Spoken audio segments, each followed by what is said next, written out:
Hi everyone, welcome to the iOS game development course, where we're going to be learning how to use the Apple SpriteKit framework to develop a 2D game.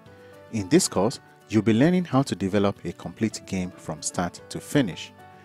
If you are already an iOS or Swift developer and you want to dive into the world of iOS game development using Swift and SpriteKit framework, then this course is for you. My name is D. Odus and I'm going to be your instructor for this course. I have been a software developer since 2007 and I have been developing on the iOS platform for the last 5 years.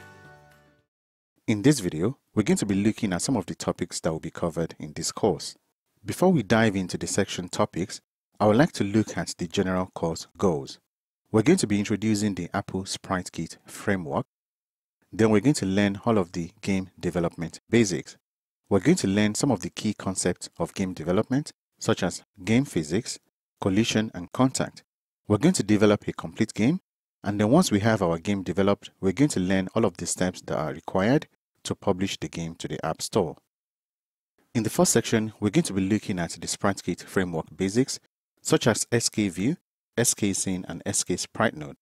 We will then create a new Xcode project for our game and add a node to the scene.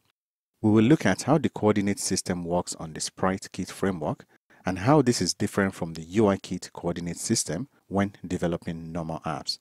Finally, we're going to learn how to arrange nodes on the scene using the Z position of the node. At the end of the first section, we're going to have our game looking like this. In section 2 of the course, we're going to learn how to move a sprite node to a touch location within the view. Then we'll look at how to run an action on a node. An action can be as basic as moving a sprite from one location to another location. We will then look at how to run a sequence of action on a sprite node. We'll also learn how to spawn new sprites at different time interval using the timer class. Finally, we will learn how to randomize the spawn position of the sprite node. At the end of section 2, our game is going to look like this. In section 3, we're going to be learning how to create the game start page and understand what anchor points mean. We are also going to animate our images using the skTexture class. This is a very simple thing to do. We will also look at how to detect a click on a sprite node and transition to a new scene. Next, we're going to create a game over scene and learn how to use the label node. Finally, we'll learn how to present the game over scene after 10 seconds of gameplay has elapsed. At the end of section 3, our game is going to look like this. In section 4 of the course, we're going to be introducing game physics and learn how to add physics body to a node. We will learn about the dynamic of a physics body and how to enable or disable gravity effect on a physics body. We will look at the difference between collision and contact and how to detect contact between two physics body. Finally, we will learn how to remove a sprite node from a game when two physics body come in contact. At the end of section 4, we're going to have our game looking like this. In section 5, we will learn how to increase the game score so that when the contact is made, the game score increases by 1 point. We will also play a sound whenever there are contact between two bodies. And then we're going to add background music to the game to improve users' experience. We'll also learn how to mute and unmute the background music. And finally, we're going to present the game over scene using the right game logic. At the end of section 5, we're going to have our game looking like this. In section 6, we're going to learn how to persist the game score so that whenever the player launches the game, they can see the last game score.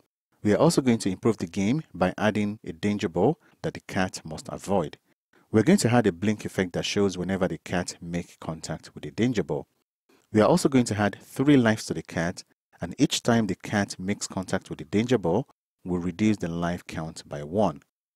Finally, we're going to add a new logic to end the game whenever all lives are used.